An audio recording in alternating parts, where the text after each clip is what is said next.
My story begins in September 2018.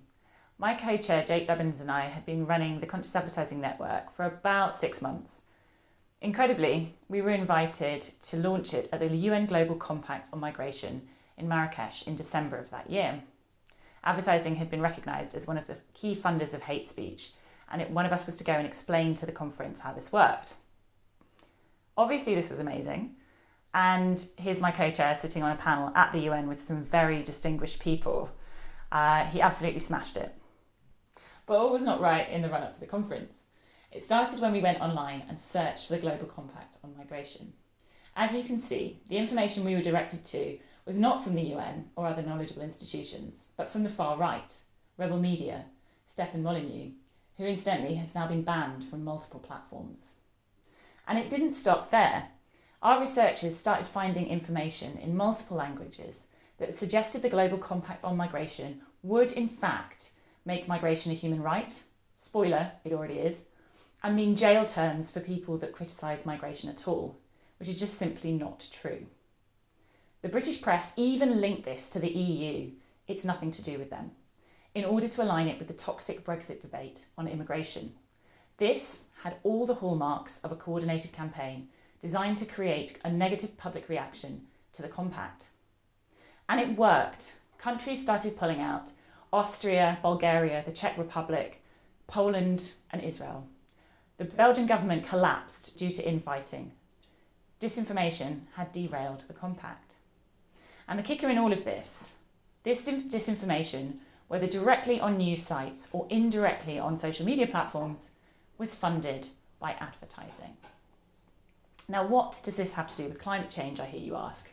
Well, in November of 2021, in Glasgow, we will host COP26, the most influential climate change conference of our modern times, and we think it might happen again. In June this year, the Lords Select Committee on Democracy and Digital Technologies reported that we face a pandemic of misinformation that poses an existential threat to our way of life.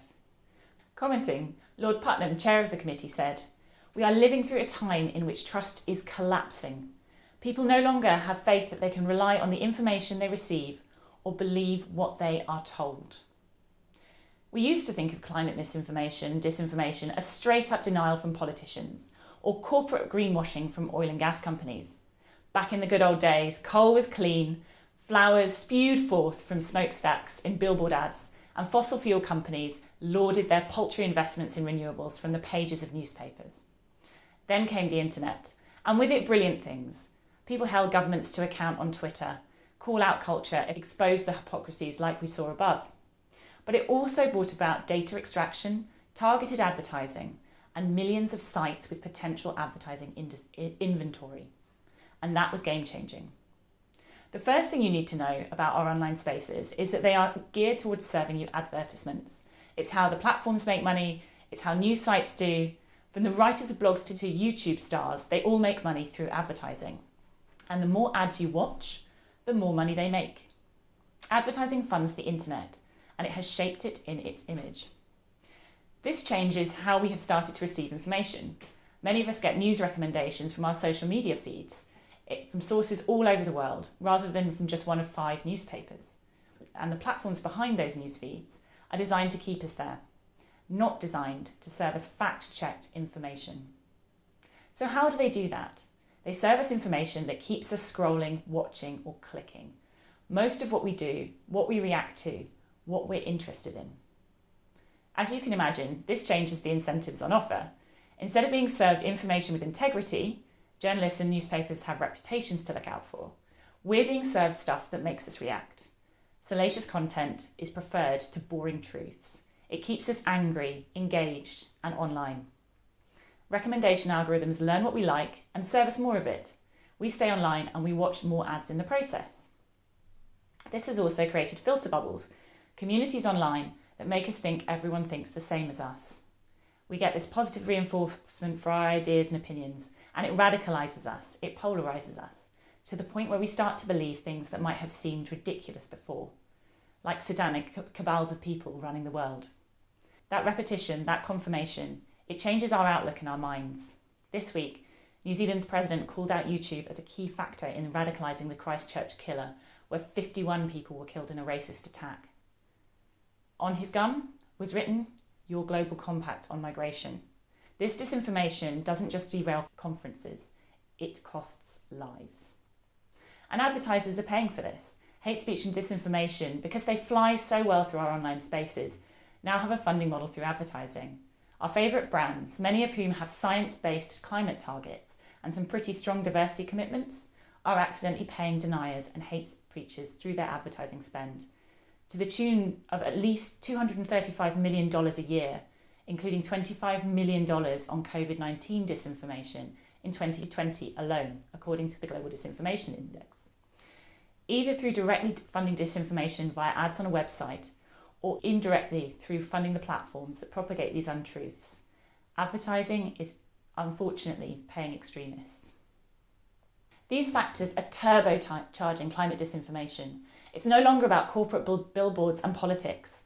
Our research found that this information has become far more sophisticated, entwined with things like conspiracy theories and culture wars. Why? Because those invested in the status quo know that conspiracy theories create frames which are useful to climate deniers. Don't trust the cabal of scientists who want to put chips in your brain? Then why wouldn't they lie to you on climate? How about the institutions or the politicians that are supporting COP26? If you don't trust them, then why wouldn't you suspect that they're using climate as an excuse to lock you down and take away your freedoms? We found 4 types of dirty strategies in use online. The Big Tobacco Playbook, which is, as you can guess, based on tactics used by Big Tobacco to deny or cast doubt on science and scientists. Its most famous face is corporate greenwashing and delay messaging that tells us we shouldn't do anything until China acts, or technology will save us. It gets nasty when they attack individual scientists in order to discredit them. And as independent sage switches to climate, they should be concerned. The second was conspiracy theories such as QAnon, which has become entwined with anti-vax narratives, and which 1 of 5 of us here in the UK believe some version of. These conspiracy theories layer and build, setting frames which can be used again and again. The third are culture wars, where political actors often pit groups against each other. Are you a migrant or a patriot? A climate alarmist scaring our children, or a concerned and rational parent? These divisive strategies are characterised by dehumanising a group through name-calling and reductive arguments which ridicule them. They're surprisingly effective, especially against snowflakes like you. And the fourth is often paired with the above. Individuals, AIs, or group of people who are self-organising, acting as bots and trolls to skew debates, manufacture outrage, or amplify information on social channels. From the super influencers spreading 5G disinformation to their followers, to paid people pretending to be hockey mums, to Extinction Rebellion East Midlands, these accounts create havoc and present extreme points of view as mainstream. So what do we do with COP26, the most important climate change conference of our time coming up, and climate deniers sharpening their knives? Well, if you're an advertiser, you can get acquainted with the different types of denial and delay messaging out there and make sure your advertising doesn't end up on it. Right now, I can show you big brands advertising on content that says global warming is a hoax and CO2 is harmless. That needs to stop. Make good site lists, ask your partners about their climate policies, get involved now. If you, like I, have friends who believe conspiracies, the advice is different. Talk to them, establish some kind of shared understanding and help them question. Why would this group do that? Are you sure there's not a simpler explanation? There are some great online resources there to help you. And if you're a climate activist who thinks it's wrong to engage with the opposition, then I say no, get stuck in, but read up on troll traps and logical fallacies before you do. Your audience aren't the trolls and infuriating deniers you're rebutting. They're the people reading, listening, learning and questioning. Go on forums, be nice, engage and diversify who you talk to. We won't solve climate change by just talking to each other. The time to act is now. It's a cold December in 2020 as I record this, and in under a year, world leaders will gather for COP26. We've seen these agreements get derailed by disinformation before. We owe it to ourselves and our future selves to get this right. Thank you.